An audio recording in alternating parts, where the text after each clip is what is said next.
अस्सलाम वालेकुम।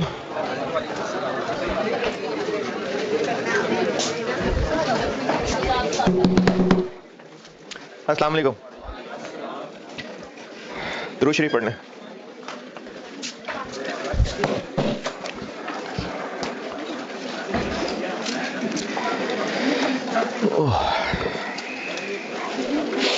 स्प्रिंग 17 और स्प्रिंग 21 दो सवाल ये थे होमवर्क। स्प्रिंग 21 में बताएं पहले अगर कोई मसला है तो। स्प्रिंग 21 अगर किया है तो स्प्रिंग 21 में कोई मसला। स्प्रिंग 17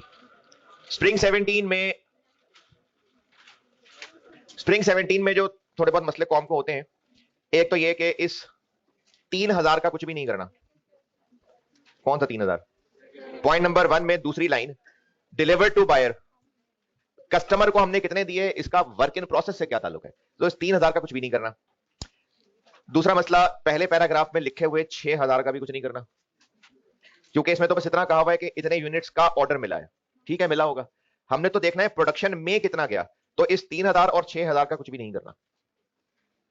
तीसरा मसला हो सकता है कि इसमें डायरेक्ट मटेरियल के साथ यूनिट्स तो लिखे नहीं, यानी इनपुट के यूनिट्स नहीं पता, तो चलो नहीं पता तो नहीं पता, हम उसके बगैर काम चला लेते हैं। अब उसके बगैर काम कैसे चलाएं?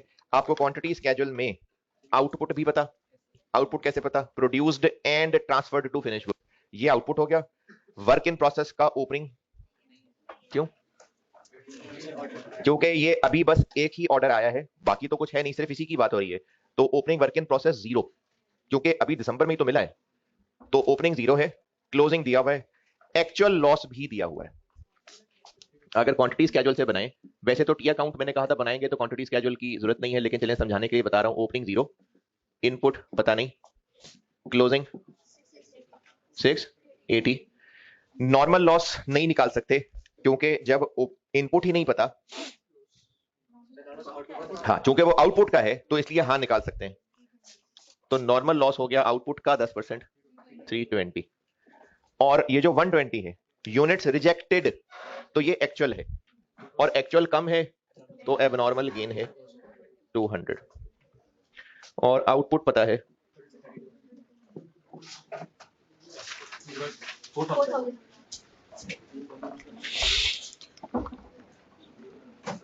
बस मेरे हिसाब से यही था बताने वाला, आप बताएं क्या पूछना, और अगर किया है तो, अगर सवाल और किया है किसी ने तो मसला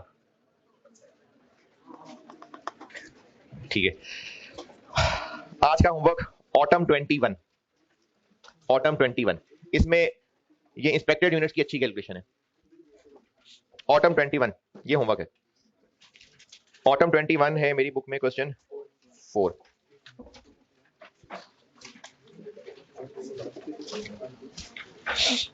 इसमें इंस्पेक्टेड यूनिट, ये भी खैर मुश्किल नहीं है, लेकिन इंस्पेक्टेड यूनिट्स की मजे की कैलकुलेशन है इसमें।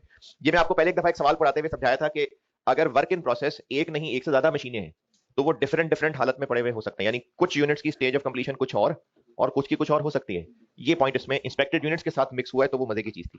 तो ये ऑटम 21 है, ग्रीन लिमिटेड, ग्रीन लिमिटेड ये होमवर्क है।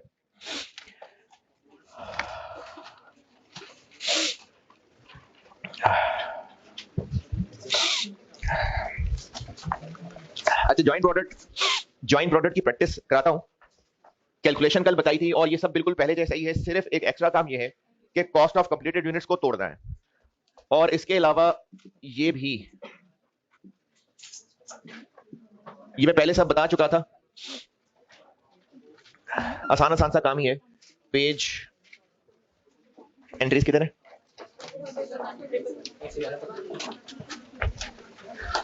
हाँ किताब में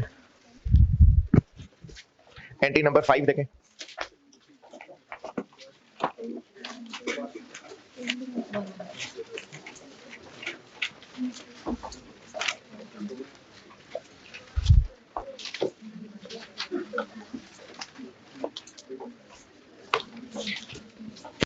हाँ जी 5.3 देख लें।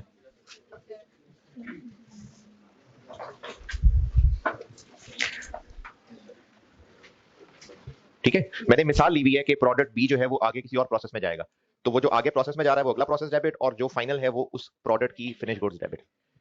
5.3 ओके। अच्छा, इसी तरह से आप देख लें T account work in process का, ये देखें क्रेडिट साइड पे ट्रांसफर आउट और के बाद अगर ट्रांसफर आउट ज्वाइंट प्रोडक्ट है तो वो दो अलग अलग क्रेडिट हो गए। और ये फिगर कैसे बनेगी, ये वो जो कॉस्ट ऑफ कंप्लीटेड यूनिट्स मैंने स्टेटमेंट ऑफ एडिशन में तोड़ के दिखाई थी, तो ये दोनों अलग अलग क्रेडिट हो जाएंगे। ठीक है, बस ये ज्वाइंट प्रोडक्ट की अगर अगर डबल एंट्रीज का सवाल हुआ तो जो पहले सीखा था उसमें सिर्फ और सिर्फ एक फर्क ये पड़ेगा जो 5.3 है, और अगर वर्क इन प्रोसेस अकाउंट का सवाल हो तो ट्रांसफर आउट की एक लाइन लिखते थे, अब वो तोड़ के अलग अलग लाइनें हो जाएंगी। एक आसान सा सवाल है और मेरे ख्याल में अगर आप देर ना लगाएं तो 10 मिनट से ज्यादा का सवाल नहीं है। एक आप करते हैं सवाल अभी, ये होगा जी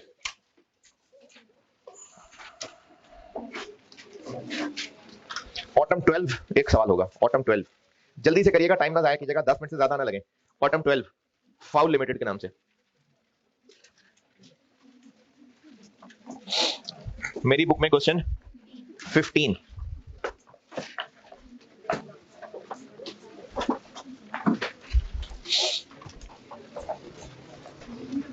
जी दो से ज्यादा, जी बिल्कुल दो से ज्यादा भी हो सकते हैं।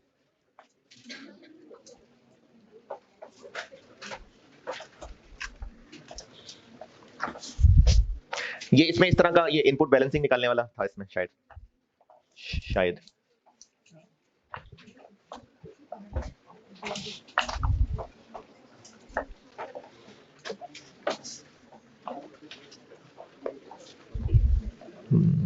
नहीं दिया हुआ दिया हुआ, ठीक है कुछ नहीं।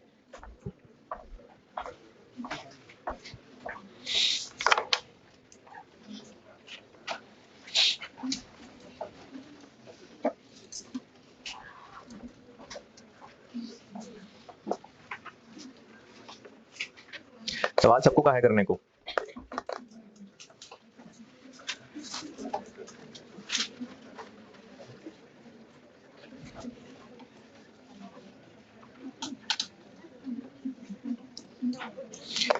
हाँ इनपुट निकालना पड़ेगा, आउटपुट तो है, ये आउटपुट ही है प्रोडक्ट एक्स और वाई, इनपुट निकालना पड़ेगा।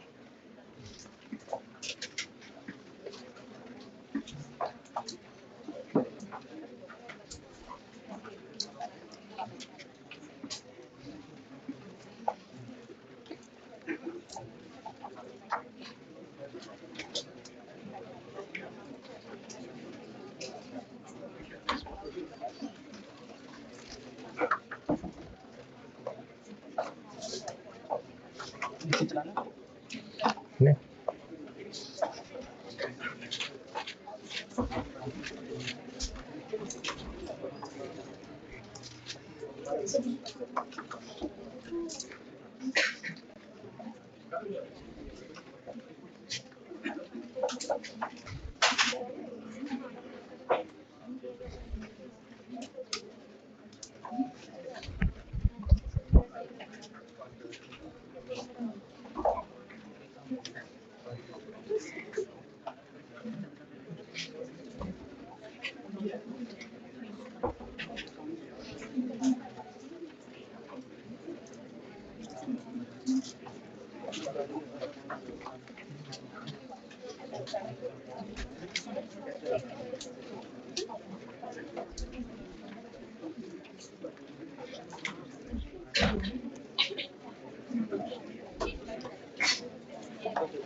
अच्छा चलो, पढ़ना शुरू किया कि नहीं?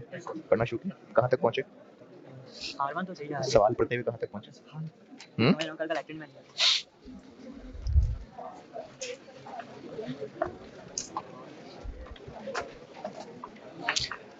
हाँ भाई, क्यों? हाँ सर वो महाराष्ट्र मोटर में मारती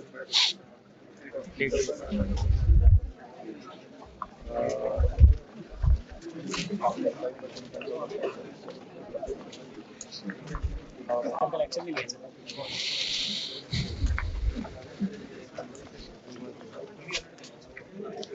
चल नहीं आए।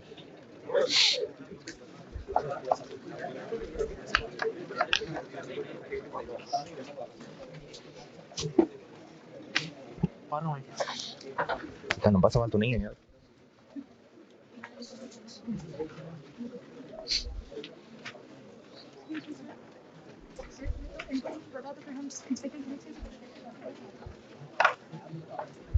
जो कुछ बचा है वो लिखें, फिर उल्टा चल के इनपुट भी आ जाएगा। लेकिन हमें एक्चुअल लॉस पता है ना। लेकिन हमें एक्चुअल तो पता है ना, ये नॉर्मल एबनॉर्मल बनाए तो एक्चुअल बन जाएगा ना। हमें आउटपुट भी पता है, एक्चुअल भी पता है।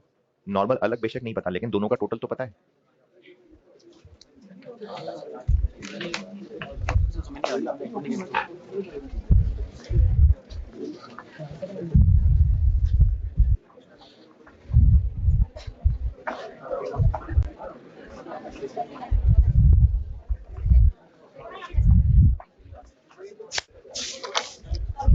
अच्छा, जो बच्चे अगर कोशिश कर भी रहे हैं, वैसे तो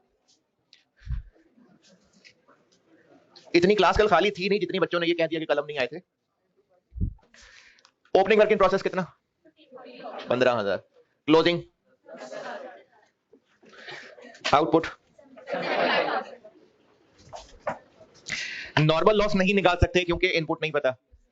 एबनॉर्मल गेन लॉस, जब तक नॉर्मल लॉस ही नहीं पता तो एबनॉर्मल लॉस भी नहीं पता। लेकिन ये पता है कि एक्चुअल लॉस कितना है। एक्चुअल कितना है? 12,500। इन दोनों का टोटल पता है 12,500। तो अगर ये पता है, इन दोनों का टोटल पता है, ये है, तो इनपुट भी निकल आएगा। एक्चुअल लॉस पता है ना, ये 12,500 है, तो दिस दिस माइनस दिस, ये आ जाएगा। अब ये इनपुट निकल आया, अब आप नॉर्मल लॉस निकाल सकते हैं, और नॉर्मल लॉस आ जाएगा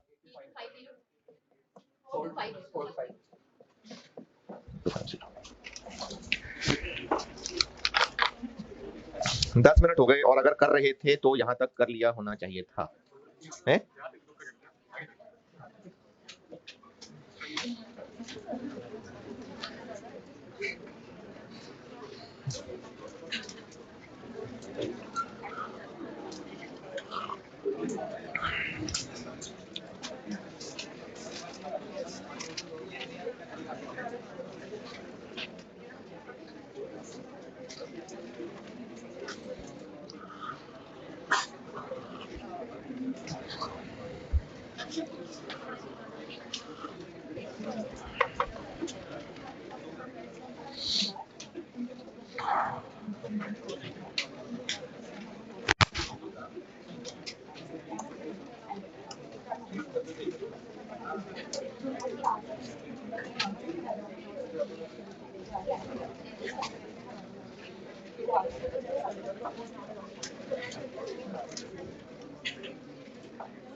15 मिनट हो गए।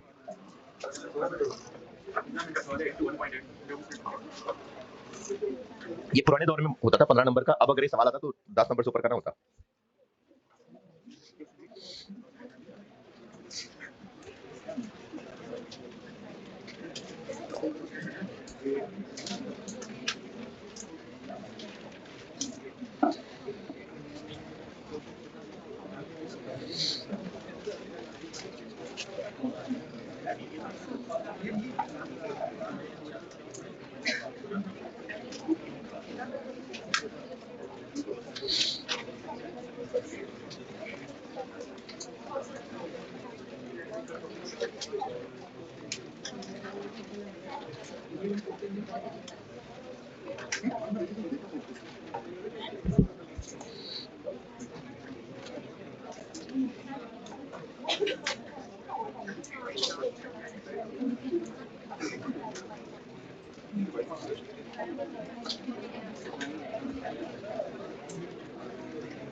मिनट, बल्कि 21 मिनट।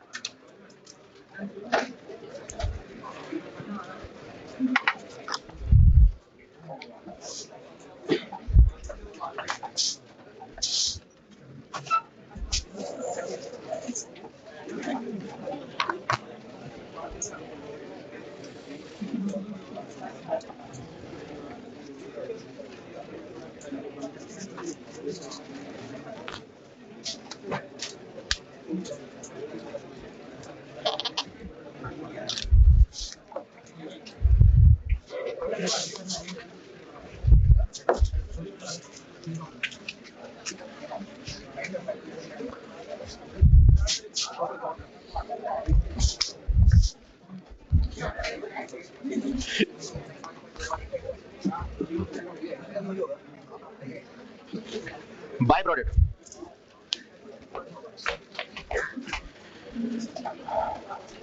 ये होता है चूंगा प्रोडक्ट। चूंगा असल प्रोसेस की मेहनत का मकसद होता है मेन प्रोडक्ट बनाना। ये भी बन जाता है साथ, तो बन जाता है तो ठीक है, शुक्र है, बेच देते हैं इसको।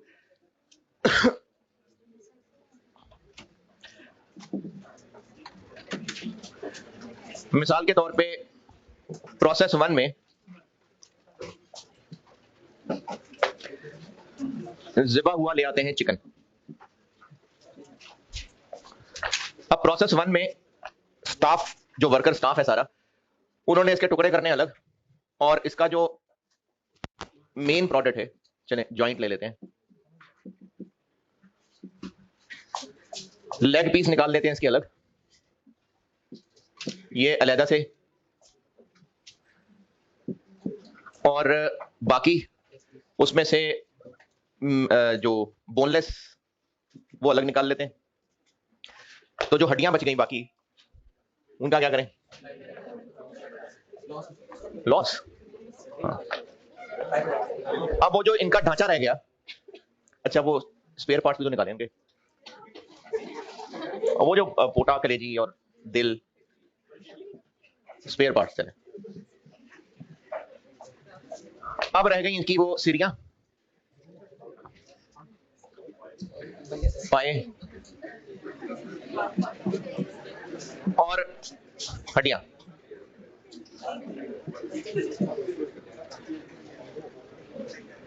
और नहीं, पार्शल उतार दिए थे, खाल छल की पहले उतार दी थी।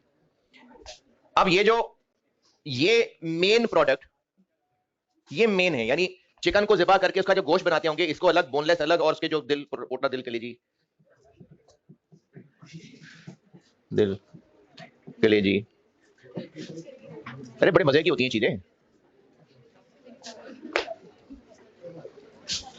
ये चिकन ज़िबा किए थे क्योंकि सीढ़ी चाहिए थी इसकी, है, पंजे चाहिए थे, लेकिन ये भी है साथ। तो मेन प्रोसेस की मेहनत का मकसद ये था। अब ये आगे मुख्तलिफ प्रोसेसेस में जाते होंगे, हो सकता है ये फिनिश गुड में जा रहे हो सकता है किसी नेक्स्ट प्रोसेस में जा रहे हो, लेकिन ये डिस्कशन का मकसद अभी नहीं है। ये जो बाकी है, यानी अगर ये ज़िबा हुए चिकन आए थे खाल छाल उतार के पर उनके 1000 kg, तो ये जो इनकी बाकियात हैं, ये कर लेते हैं, कितने निकाल लें इसमें से? 200 किलो निकाल लेते हैं, चलें, ज्यादा हो गए, चलें 100 किलो बहुत है। ये वो नॉर्मल एब्डोमिनल लॉस ये नहीं है। नॉर्मल एब्डोमिनल लॉस वो होता है जो इन्हीं में से कुछ खराब हो जाए, जैसे मशीन से जब ये बोनलेस उतार रहे होंगे तो कुछ वो कटर्स के साथ चिपका रह गया होगा, हो सकता है कोई लेग पीस जो प्रॉपर लेग पीस ना बन सका उन कटर्स के अंदर खराब हो गया, वो खराब, वो नॉर्मल या एब्नॉर्मल लॉस है। ये नॉर्मल एब्नॉर्मल लॉस नहीं है, ये भी बिकते होंगे। ये सारी चीजें जो है आगे एनिमल फीड के काम आती होंगी, फिर वो शॉर्मा में भी तो डाल रहे हैं इन्होंने। तो कितने का होता है छोटा, कितने का होता है, और वाकई बड़ा कितने का होता है? तो वो जो वाकई बड़ा है उसमें इन्होंने ये चीजें डालनी है ना, ऐसे कैसे गुजारा, मतलब 65 रुपए में कैसे चिकन आ जाएगा उसके अंदर? या वो जो चिकन सूप होता है, सूप, तो ये भी सेल होते हैं। तो ये भी चूंकि सेल होते हैं इसलिए प्रोडक्ट, लेकिन ये मुर्गियां ज़िबा की थी इसलिए, तो ये बस हमें हो गया बाय द वे हासिल, तो ये बाय प्रोडक्ट है। मेन प्रोडक्ट ये है, ये सारी मेहनत इनके लिए है, लेकिन इस सारी मेहनत में ये भी हासिल हो जाते हैं, तो ये होते हैं बाय प्रोडक्ट। आपको खैर सवाल में नहीं पहचानना पड़ेगा कि मेन था कि बाय था, क्लियरली पता चल जाएगा बाय प्रोडक्ट हुआ तो ये बाय प्रोडक्ट होता है जो प्रोसेस से आउटपुट तो है, ये भी आउटपुट ही है, लेकिन ये मेन मकसद नहीं था इस सारी मेहनत का। क्योंकि ये मेन मकसद नहीं था तो ये सारे खर्चे इसी को अलॉट होते हैं, यानी इसकी कोई कॉस्ट नहीं होती, सारी कॉस्ट इसी की है, सब इसी को बनाने के लिए था, ये चुंगे में बन गया तो ये बाय प्रोडक्ट होता है। लेकिन इसकी बहरहाल क्वांटिटी तो है, तो इसका कहां कहां वर्किंग में क्या क्या इस्तेमाल करना है वो सिखाता हूं। और भी मिसालें हो सकती हैं, लेकिन आपको बाय प्रोडक्ट के लिए ये याद रख लें कि ये जो इस प्रोसेस का मकसद था मेन प्रोडक्ट हासिल करना, ये उसके अलावा है, ये भी प्रोडक्ट ही, ये भी सेल ही होता होगा। अच्छा, हो सकता है सेल हो जाता हो सकता है कि इसको किसी और प्रोसेस में डाल के इसमें कुछ और इंप्रूवमेंट लाके फिर वो और चीज बनती है, वो भी हो सकता है। लेकिन इसको बाय प्रोडक्ट हम इस प्रोसेस के पॉइंट ऑफ व्यू से कह रहे हैं। अगर इस प्रोसेस का सवाल हुआ जिसके आउटपुट में ये है, तो वो चीज पढ़ाने लगा हूं भी। अगर ये आगे किसी और प्रोसेस में जाता होगा, वहां मजीद कुछ और चीज बन जाती होगी, वो नहीं डिस्कस हो रहा। इस वक्त डिस्कस ये हो रहा है कि जिस प्रोसेस से ये आउटपुट हुआ है उसको सवाल में कैसे सॉल्व करना है, ये बताने लगा बाय प्रोडक्ट। ओके, अब इसका करना क्या क्या है, तो जितनी वर्किंग अब तक बनाई ना, मैं उन सब के हिसाब से बता देता हूं एक एक करके। बाय प्रोडक्ट की ट्रीटमेंट क्या करनी है ये पढ़ाने लगा हूं। सबसे पहले हम क्या बनाया करते हैं, क्वांटिटी स्केड्यूल। तो क्वांटिटी स्केड्यूल में इसका क्या करना है, लिखना है या नहीं लिखना है? क्वांटिटी स्केड्यूल में ये आएगा कि नहीं आएगा? नहीं, जिस चीज की भी क्वांटिटी है वो क्वांटिटी स्केड्यूल में आएगा, क्योंकि क्वांटिटी स्केड्यूल का तो मकसद ही यही है कि हमारे पास सारा का सारा क्वांटिटेटिव डाटा इकट्ठा हो ताकि पता चले नॉर्मल लॉस वगैरह कितना है। कभी balancing figure abnormal loss abnormal gain हो सकता है, कभी बैलेंसिंग फिगर आउटपुट हो सकती है, कभी बैलेंसिंग फिगर इनपुट भी हो सकती है, तो उसको क्वांटिटी स्केड्यूल में लिखना पड़ेगा। लेकिन हम इसको आउटपुट नहीं कहेंगे। क्यों? क्योंकि इसको कोई कॉस्ट एलोकेट नहीं करनी। कॉस्ट पर यूनिट का डिनोमिनेटर कहां से निकलता है? ईपी से, और वो होते हैं जिनकी कॉस्ट होती है। तो उसको हमने चूंकि कॉस्ट अलॉट नहीं करनी, तो सिर्फ समझाने के लिए बता रहा हूं, सिर्फ समझाने के लिए इसका बिल्कुल वैसा ही ट्रीटमेंट करते हैं जैसे नॉर्मल लॉस का करते हैं। ये नॉर्मल लॉस नहीं है, लेकिन सिर्फ समझाने के लिए बता रहा हूं कि इन सारी वर्किंग्स में इसका वो सलूक होगा जो हम नॉर्मल लॉस के साथ कर रहे होते हैं। तो इसलिए क्वांटिटी स्केड्यूल में ये बिल्कुल आएगा और एक माइनस के तौर पे आ जाएगा।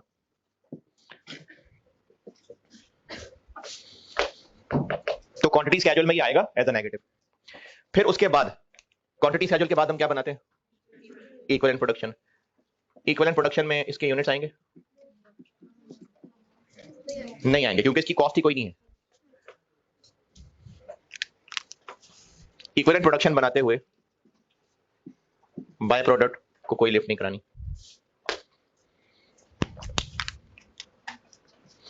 उसके बाद हम बनाते हैं कॉस्ट पर यूनिट। सिर्फ समझाने के लिए दोबारा कह रहा हूं, इसके साथ बिल्कुल वैसे ही सलूक करते हैं जैसे नॉर्मल लॉस के साथ। तो फिर इसका क्या करेंगे कॉस्ट पर यूनिट की वर्किंग में? इसकी भी कोई स्क्रैप वैल्यू होगी। स्क्रैप वैल्यू कहना मुनासिब नहीं है, क्योंकि ये भी हमारा प्रोडक्ट है, इसको भी इज्जत देनी है। तो सेल वैल्यू, तो इसकी सेल वैल्यू वहां से लेस होगी। तो कॉस्ट पर यूनिट निकालते हुए ये जो हमारा मटेरियल वाला कॉलम होता है,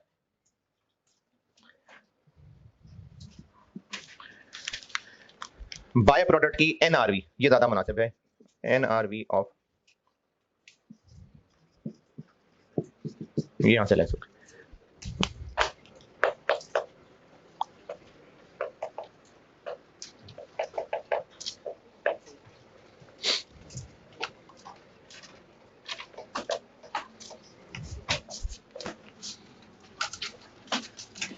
स्टेटमेंट ऑफ इवैल्यूएशन में जब इसकी कॉस्ट ही कोई नहीं है, तो स्टेटमेंट ऑफ इवैल्यूएशन में ये नहीं आएगा।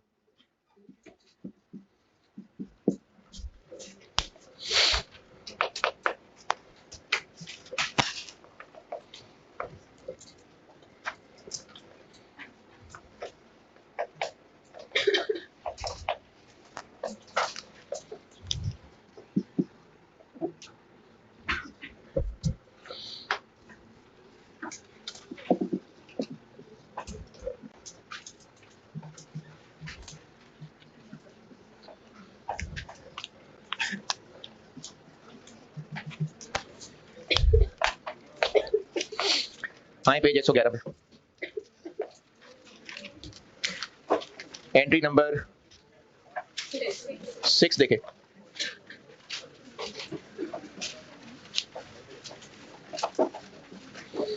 एंट्री नंबर 6,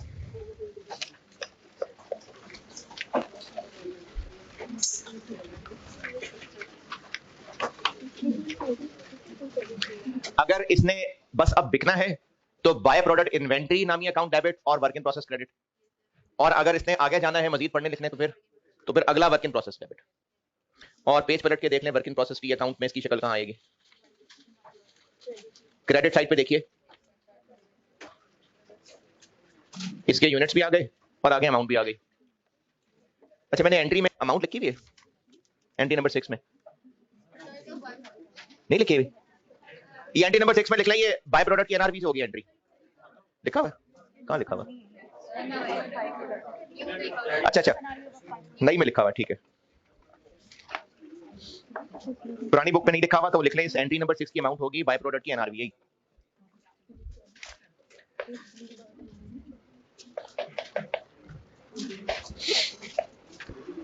हाँ जी क्या हुआ? एंट्री नंबर 6 में नहीं क्रेडिट क्यों कर रहे हैं? क्योंकि लेस हो रहा है ना कॉस्ट में से। बिल्कुल जो नॉर्मल लॉस में हम उसकी रिकवरी वैल्यू यहां से लेस करते हैं ना, तो वर्क इन प्रोसेस में डेबिट साइड पे सारे खर्चे आए हुए हैं, तो क्रेडिट साइड पे हमने उसमें से जो माइनस करना है वो क्रेडिट साइड पे बिल्कुल नॉर्मल लॉस जैसे माइनस कर रहे होते हैं।